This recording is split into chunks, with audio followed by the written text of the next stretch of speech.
من الشیطان الرجیم بسم اللہ الرحمن الرحیم لو کان فیہما آلہۃ الا اللہ لفسدتا فسبحان اللہ رب العرش عما یصفون۔ اگر زمین و آسمان میں اللہ کے سوا اور بھی معبود ہوتے تو زمین و آسمان کا یہ نظام درہم برہم ہو جاتا۔ بس اللہ ہی عرش کا تنہا مالک ہے، ان مشرکین کی مشرکانہ عقائد سے پاک ہے جو اللہ کے تعلق سے بیان کرتے ہیں۔ یہ سورہ انبیاء کی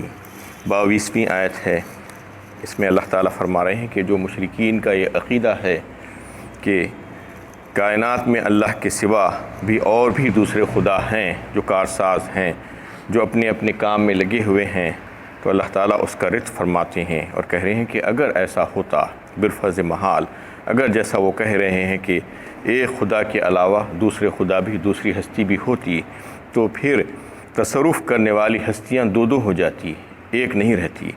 اور اگر تصرف کرنے والی دو ہستیاں ہوتی تو پھر ان کا ارادہ، ان کا اختیار، ان کی مشیت اور ان کے فیصلے اس زمین و آسمان پر نافذ ہونے چاہیے، اور بالکل برابر برابر ان کے احکامات دنیا میں آنے چاہیے، زمین و آسمان پر نافذ ہونے چاہیے۔ لیکن یہ عادتاً ممکن نہیں ہے، کیونکہ ایک جو سوچے گا دوسرا اس کے خلاف سوچے گا، ایک جو تدبیر کرے گا دوسرا اس کے خلاف کرے گا، اور کسی کا کچھ فیصلہ ہوگا، کسی کا کچھ فیصلہ ہوگا۔ کوئی کچھ کرنا چاہے گا، کوئی کچھ کرنا چاہے گا۔ کوئی یہ چاہے گا کہ آج رات ہو جائے، کوئی یہ چاہے گا کہ نہیں آج رات نہیں یہ دن ہو جائے، اور ایک چاہے گا ایک خدا کہ آج بارش برسا دیں گے، دوسرا خدا چاہے گا کہ آج بارش نہیں برسے گی، اور ایک خدا چاہے گا کہ ہم ان کو نواز دیں گے اور ان کو معاف کر دیں گے، اور دوسرا چاہے گا کہ نہیں ان کو ہم سزا دیں گے اور ان کو جو ہے تکلیف پہنچائیں گے۔ تو اس طریقے سے مختلف خیالات ہو جائیں گے، اختلافات پیدا ہوں گے، اور اختلاف پیدا ہوگا تو پھر فساد ہوگا، اور پھر فساد ہوگا تو پھر جنگ، خون خرابہ، لڑائی جھگڑا ہوگا، اور نظام سارے کا سارا درہم برہم ہو جائے گا۔ اور چونکہ ایسا نہیں ہو رہا ہے، اس کا مطلب یہ ہے کہ کائنات میں تصرف کرنے والی ہستی بالکل ایک ہی ہے۔ کیونکہ اگر آپ دیکھیں تو دنیا کا کاروبار جو چل رہا ہے، ہزاروں سالوں سے کائنات کو اللہ تعالیٰ نے بنا دیا ہے اور قائم فرما دیا ہے، اور اس میں ایک ذرہ برابر بھی فرق نہیں آ رہا ہے۔ اتنی بڑی بڑی مخلوقات، یعنی زمین و آسمان، سورج اور چاند اور ستارے اور سیارے اور مختلف یعنی کہکشاں، گیلیکسیز، اور سب یعنی نہ جانے کتنی مخلوقات ہے اللہ تعالیٰ کی، اتنی بڑی بڑی کہ ہم اندازہ نہیں کر سکتے۔ یہاں سے بیٹھ کر ہم دیکھ بھی نہیں سکتے کہ آسمانوں میں کیا کیا اللہ تعالیٰ نے پیدا فرما دیے ہیں، اور پانی میں اور سمندر میں اللہ تعالیٰ نے کیا کیا مخلوقات پیدا فرما دیے ہیں۔ ان تمام کو اللہ تعالیٰ نے پیدا فرما کے ان کو اپنے اپنے کاموں پر لگا دیا ہے۔ خلقہ ثم ہدی، یہ کہہ دیا اللہ تعالیٰ نے ایک مقام پر سورۃ طٰہٰ میں یہ بات آئی تھی۔ تو یہ جو کام پہ لگائے ہیں وہی کام کر رہے ہیں۔ اور والشمس تجری لمستقر لہا کہا ایک مقام پر، والقمر قدرناہ منازل کہا، کل فی فلک یسبحون کہا ایک مقام پر۔ یعنی وہ سب کے سب اپنے مدار میں، اپنے ٹریک میں گھوم رہے ہیں، تیر رہے ہیں۔ اور والشمس تجری لمستقر لہا، سورج جو ہے چل رہا ہے اور اپنی رفتار سے چل رہا ہے، اور جیسا کہ اس کو حکم ہوا ہے بالکل ویسا ہی چل رہا ہے، اپنے ٹریک میں چل رہا ہے۔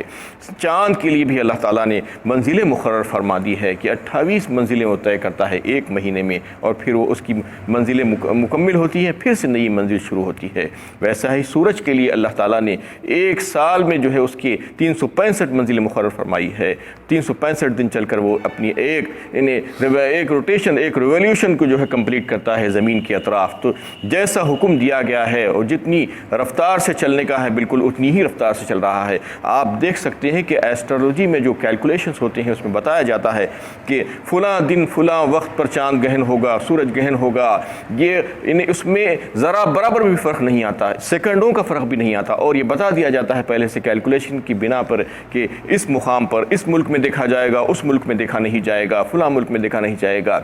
یہ تمام چیزیں کیسے ہو رہی ہیں آخر؟ اگر اس میں ذرا برابر بھی فرق آتا اور اپنی منمانی چلتے رہتے اور اسپیڈ میں فرق آ جاتا اور ٹریک سے ہٹ کر دوسرے ٹریک میں اگر آ جاتے ہوتے تو پھر یہ جو ہے نہیں بتایا جا سکتا تھا، جیسا کہ کیلکولیشنز کے مطابق بتا دیا جاتا ہے۔ یعنی مہینوں پہلے بتا دیا جاتا ہے کہ یہ اس رفتار سے چل رہا ہے اور اس کو جو ہے گہن اس وقت لگ جائے گا۔ تو یہ کیلکولیشنز جو ہو رہے ہیں اس کا مطلب یہ ہے کہ نظام بالکل فٹ ہے اور اللہ تعالیٰ ایک ہی ہے۔ کائنات میں تصرف کرنے والی ذات ایک ہی ہے، اس کے علاوہ اور کوئی نہیں ہے، ورنہ نظام درہم برہم ہو جاتا اور فساد پھیل جاتا۔ اور ایک بات کہ اللہ تعالیٰ جس کو جو نواز دینا چاہیں وہ اللہ تعالیٰ سے اس کو کوئی روک نہیں سکتا۔ وَإِن يَمْسَسْكَ اللَّهُ بِضُرٍّ فَلَا كَاشِفَ لَهُ إِلَّا هُوَ وَإِن يُرِدْكَ بِخَيْرٍ فَلَا رَادَّ لِفَضْلِهِ يُصِيبُ بِهِ مَن يَشَاءُ مِنْ عِبَادِهِ۔ سورہ یونس پارہ 11 میں اللہ تعالیٰ فرما رہے ہیں کہ اگر اللہ تعالیٰ کسی کو تکلیف پہنچانا چاہیں، ضرر پہنچانا چاہیں، تو پھر اس تکلیف کو دور کرنے والا کوئی نہیں بجز اللہ کے، اور اگر کسی کو ایک ساتھ کوئی خیر کا فیصلہ فرمانا چاہیں کر دیں تو پھر اس کے فضل کو کوئی دور نہیں کر سکتا۔ وہ اپنے بندوں میں سے جس کے لیے چاہتا ہے اپنے فضل کو نچھاور کر دیتا ہے، اس کو کوئی پوچھنے والا نہیں ہے۔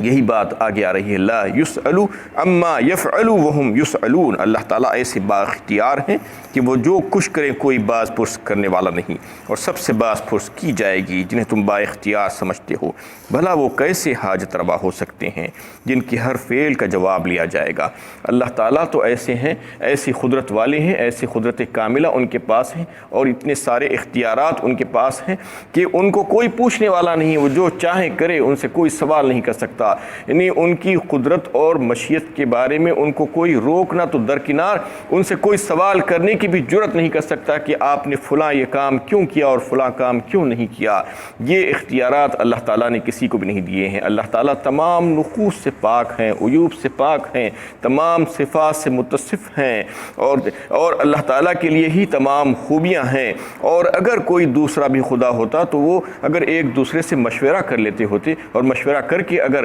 کوئی کام کرنے کا ارادہ کرتے تو پھر وہ بھی ناقص ہو جاتے، کیونکہ ایک کے بغیر کام نہیں چل رہا ہے۔ ایک کو کچھ کام کرنا ہے تو اس کا جو ہے کام کرنے سے پہلے دوسرے سے مشورہ کر رہا ہے، تو یہ ناقص ہو گیا۔ اللہ تعالیٰ ناقص نہیں ہو سکتے۔ اللہ تعالیٰ تو کامل ہیں، ان کا علم کامل ہے، ان کے اختیارات کامل ہیں، وہ جو چاہے کرے، ان کو کوئی پوچھنے والا نہیں۔ لیکن سب سے وہ پوچھ سکتے ہیں اور سب سے حساب لیں گے اور سب سے جواب طلب کریں گے، لیکن ان سے کوئی جواب طلب نہیں کر سکتا، ان سے کوئی کچھ نہیں کہہ سکتا، ان سے کوئی سوال نہیں کر سکتا کہ آپ نے کیوں کیا۔ وہی حاجت روا ہے، وہی کارساز ہے، وہی مستعان ہے، وہی نافع اوزار ہے، وہی بندہ نواز ہیں، وہی غریب نواز ہیں، وہی داتا ہیں، وہی سب کچھ ہے، وہی سب کے دینے والے ہیں، وہ کس سے لینے والے نہیں ہیں، وہی رزاق ہیں، وہی سب کو نفع پہنچانے والے ہیں۔ تو یہ بات جو ہے سمجھ لینی چاہیے کہ یہ ان سے کوئی سوال نہیں کر سکتا، اور کائنات میں جو تصرفات ہو رہے ہیں وہ صرف اور صرف ایک ہی اللہ ہے۔ یہی وجہ ہے کہ اس میں فساد نہیں پھیل رہا ہے،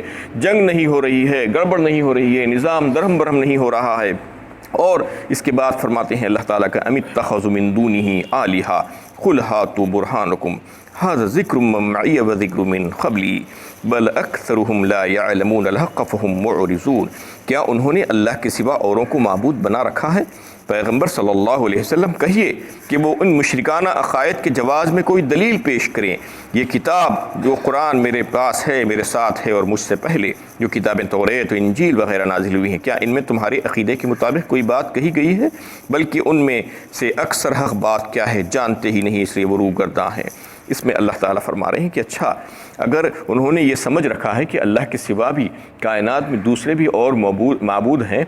اور خدا ہیں، تو پھر ان سے کہو کہ لاؤ سند اپنی کہ تم جو بات کہہ رہے ہو کیا تمہارا جواز ہے تمہارے پاس اس بات کا، اس بات کی جو ہے تم کو دلیل پیش کرنی ہوگی۔ تم اگر کوئی دعویٰ کر رہے ہو کہ یہ بھی خدا ہے وہ بھی خدا ہے اور ان کے پاس بھی اختیارات ہیں، فلاں کے پاس بھی اختیارات ہیں، تو پھر یہ اختیارات ان کو کہاں سے ملے،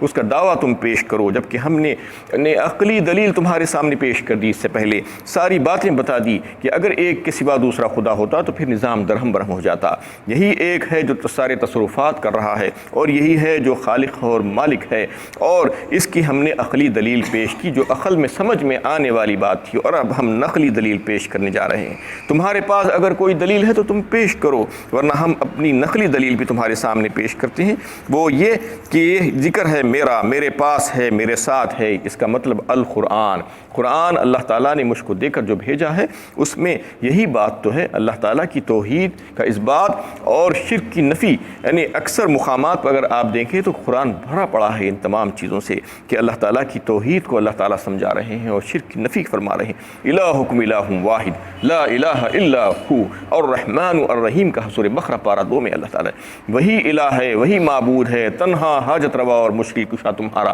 اس کے علاوہ اور کوئی عبادت کے لائق ذات نہیں ہے، وہی رحمان ہے اور وہی رحیم ہے۔ اور ایسی بے شمار آیتیں آپ کو مل جائیں گی قرآن میں۔ تو اللہ تعالیٰ فرماتے ہیں کہ دیکھو یہ قرآن پیش کرو اور یہ بتاؤ کہ یہ میں نقلی دلیل تمہارے سامنے پیش کر رہا ہوں کہ اس میں یہ اللہ کا کلام ہے، اس کو کوئی یہ نہیں کہہ سکتا کہ یہ اللہ کا کلام نہیں ہے، کیونکہ اس سے پہلے ہی اس کے بعد اس کے لیے چیلنج کیا جا چکا ہے کہ اگر اللہ کا کلام نہیں ہے تو تم اس جیسی صورتیں بنا کر پیش کرو۔ تو یہ اللہ کا کلام ہے، یہ بات طے ہے، اور اس میں یہ بات آ رہی ہے کہ اللہ تعالیٰ ایک ہی ہے، اس کے سوا اور کوئی خدا کائنات میں تصرفات کرنے پر قادر نہیں ہے، قادر مطلق ذات اور جو ہے سارے اختیارات کے ساتھ رہنے والی ذات اللہ تعالیٰ ہی کی ہے، اور یہ میرے پاس نقلی دلیل ہے۔ اور اس کے علاوہ وذکر من قبلی کہا، اس سے پہلے کی جو آسمانی کتابیں جو پچھلی قوموں پر نازل ہوئی تھی، توریت اور انجیل اور زبور اور دوسرے صحیفے، اس میں بھی یہی بات ملتی ہے۔ یعنی حالانکہ جو ہے بے شمار تحریفات اس میں ہو چکی ہیں، اس کے باوجود بھی اگر آپ اس میں غور و فکر کریں، اس کی ورق گردانی کریں تو پتہ چلے گا کہ توحید کا اثبات اس میں بھی موجود ہے، شرک کا رد اس میں بھی موجود ہے۔ تو یہ تمام باتیں میں عقلی طور پر بھی اور نقلی طور پر بھی پیش کر رہا ہوں، لیکن تمہارے پاس تو کوئی دلیل ہے نہیں۔ اگر تمہارے پاس کوئی دلیل ہے تو تم پیش کرو۔ بل اکثرهم لا يعلمون الحق فهم معرضون، بلکہ ان میں سے اکثر حق بات کیا ہے جانتے ہی نہیں، اس لیے وہ روگرداں ہیں۔ کیونکہ دنیاوی معاملات میں بھی اگر آپ دیکھیں تو ایک ملک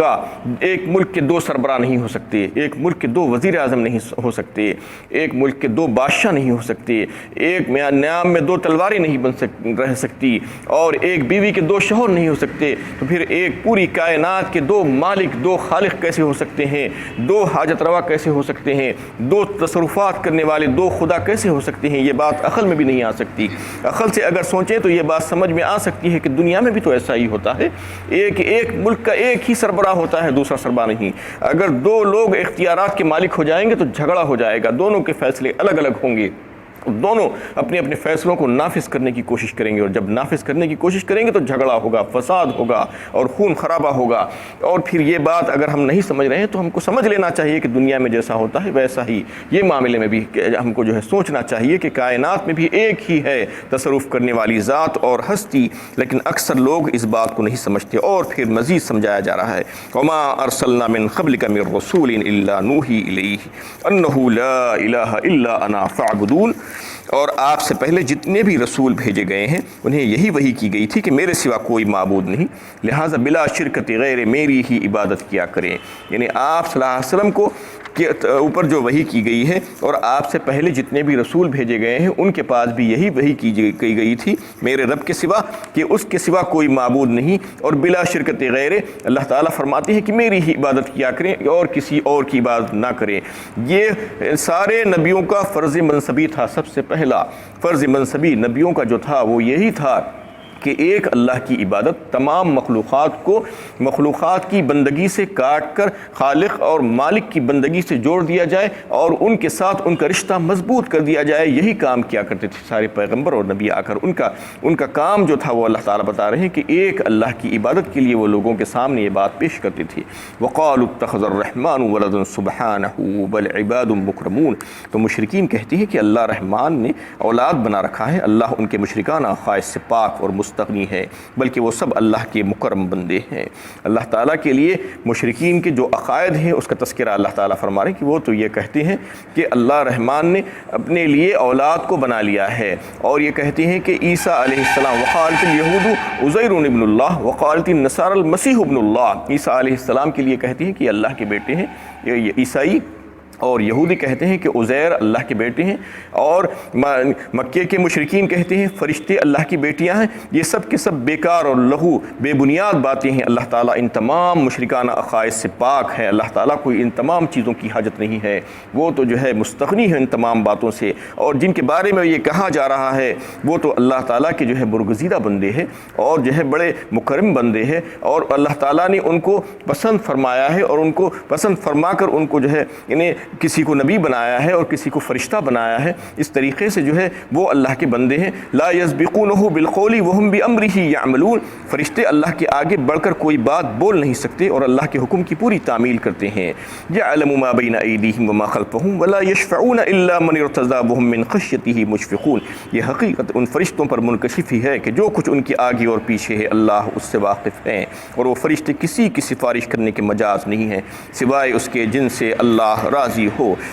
اور پھر وہ اس کی خشیت سے ڈرتے رہتے ہیں۔ یہ شفاعت کا اور سفارش کا بھی جو معاملہ ہے جو اس سے پہلے آ چکا ہے کہ کوئی اپنی مرضی سے کسی کی سفارش نہیں کر سکتا، جن کے لیے اللہ تعالیٰ پسند فرمائے اور جن کو اجازت دیں وہی سفارش کر سکتے ہیں۔ وَمَن يَقُلْ مِنْهُمْ إِنِّي إِلَٰهٌ مِّن دُونِهِ فَذَٰلِكَ نَجْزِيهِ جَهَنَّمَ كَذَٰلِكَ نَجْزِي الظَّالِمِينَ، اور ان میں سے کوئی کہے کہ اللہ کے سوا میں معبود ہوں تو اس کی سزا جہنم ہے، ہم ظالموں کو ایسی ہی سزا دیتے ہیں۔ یعنی کوئی کسی کی یہ مجال نہیں کہ وہ یہ کہے کہ میں بھی اللہ ہوں، میری بھی عبادت کی جائے، اور اگر کوئی ایسا کہے گا تو ہم اس کو جہنم کی سزا دیں گے۔ وآخر دعوانا الحمد للہ رب العالمین۔